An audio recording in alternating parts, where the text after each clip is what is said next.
আসসালামু আলাইকুম সম্মানিত দর্শক।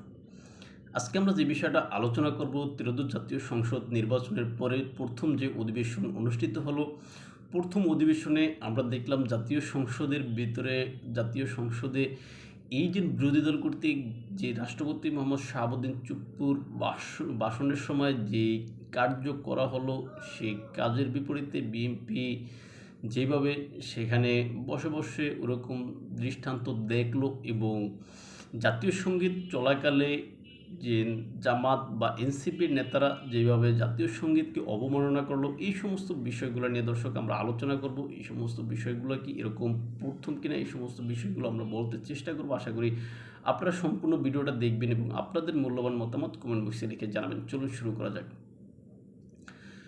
সম্মানিত দর্শক, আপনারা জানেন যে বাংলাদেশে যে সমস্ত ঘটনাগুলা ক্রমান্বয়ে ঘটতেছে তার অধিকাংশ নতুন, তবে কিছু কিছু বিষয় পূর্বের ঘটনার সাথে মিল থাকে।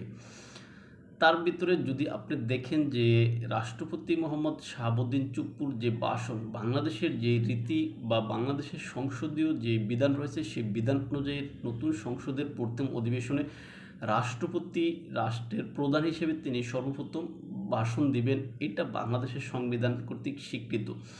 সেই ভাষণে তিনি বিভিন্ন দিক নির্দেশনামূলক কথা বলে থাকেন, তবে এখানে তার যে ভাষণটা থাকে সেই ভাষণটা যারা সরকার থাকে ওই সরকার কর্তৃক লিখিত ভাষণ থাকে, এটা আমরা সবাই জানি।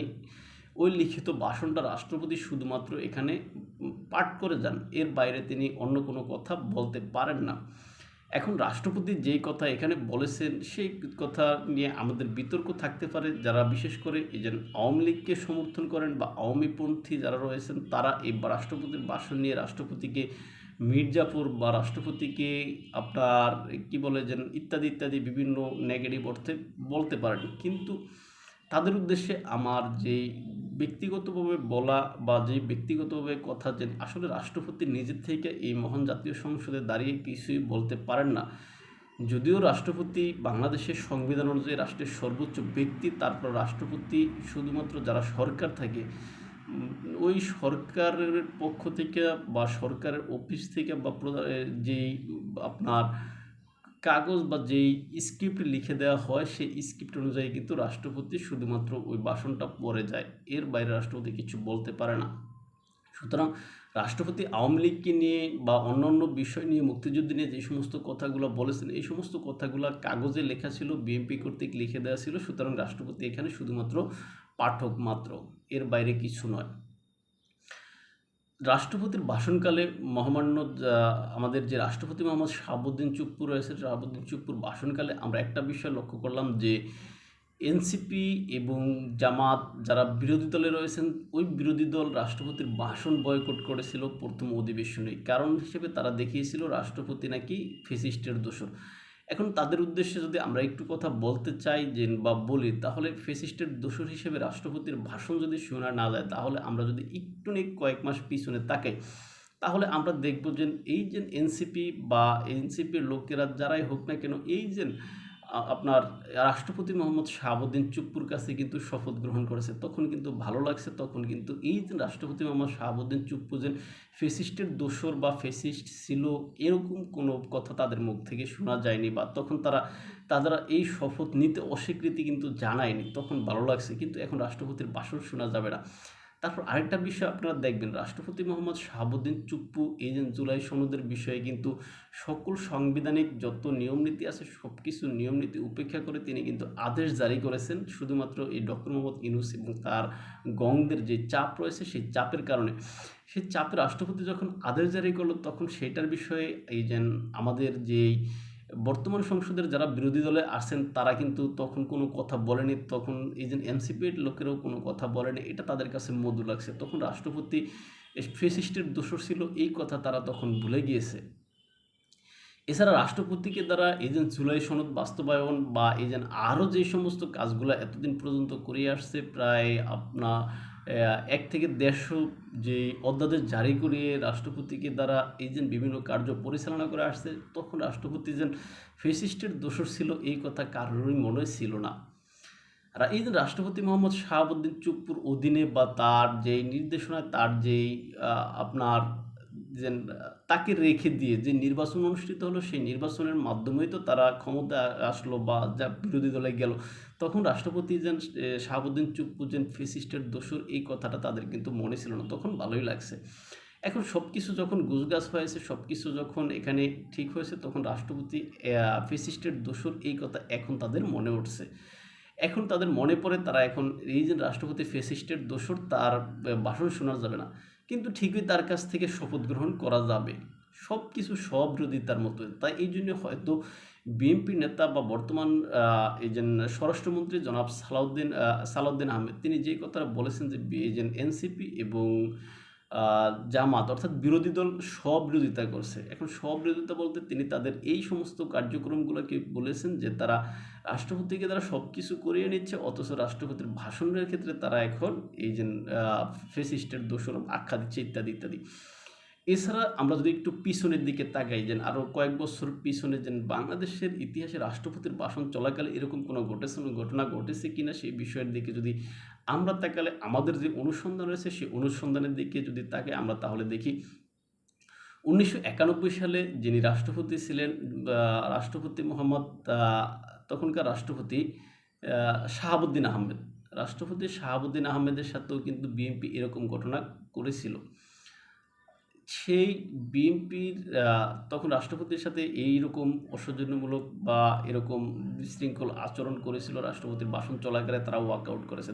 সর্বশেষ 2009 সালে আপনারা জানেন যে আওয়ামী লীগ সরকারের সময়ে, যখন আওয়ামী লীগ যে নির্বাচনে আসলে 111-এর পরে জিতে যখন সংসদে গেল, যাওয়ার পরে তখন আওয়ামী লীগ সরকার পেল বিএনপি সরকারের দ্বারা নির্বাচিত রাষ্ট্রপতি ইয়াজউদ্দিন আহমেদ যখন আওয়ামী লীগের লিখে দেওয়া স্ক্রিপ্ট পাঠ করলেন সংসদের প্রথম অধিবেশনের প্রথম ভাষণে, তখন ইয়াজউদ্দিন আহমেদ এই যে বিএনপিকে নিয়ে যখন বিরূপ মন্তব্য বা বিরূপ কথাবার্তা তার ভাষণে বললেন, তখন কিন্তু বিএনপি এরকমভাবে রাষ্ট্রপতি বর্তমান যেই সরকারি দল তারা কিন্তু তখন বিরোধী দলে ছিল, আর বিরোধী দলের থেকে তখন কিন্তু রাষ্ট্রপতি ইয়াজউদ্দিন আহমেদদের ভাষণ তারা এইভাবেই সেম বর্তমান যেরকমভাবে এনসিপি বা জামাত যেভাবে বয়কট করেছে তদ্রূপভাবেই বয়কট করেছিল।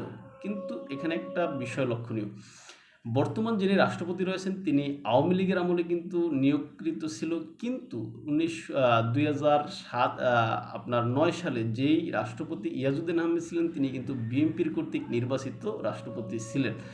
সুতরাং বিএনপি নির্বাচিত রাষ্ট্রপতি পট পরিবর্তনের পরে বিএনপির বিরুদ্ধে যখন কথা বলে, তখন বিএনপির গায়ে ওই বিষয়টা একটু বেশি বিদ্ধ হয়। তাই বিএনপি তখন এই রাষ্ট্রপতির কথা, তখনকার রাষ্ট্রপতির কথা কিন্তু সহ্য করতে না পেরে, অর্থাৎ ইয়াজউদ্দিনের ভাষণ সহ্য করতে না পেরে বা তখন তারা কিন্তু ওই ভাষণ বয়কট করেছে, যেমনভাবে বর্তমানে এই যে এনসিপি এবং জামাত বয়কট করেছে।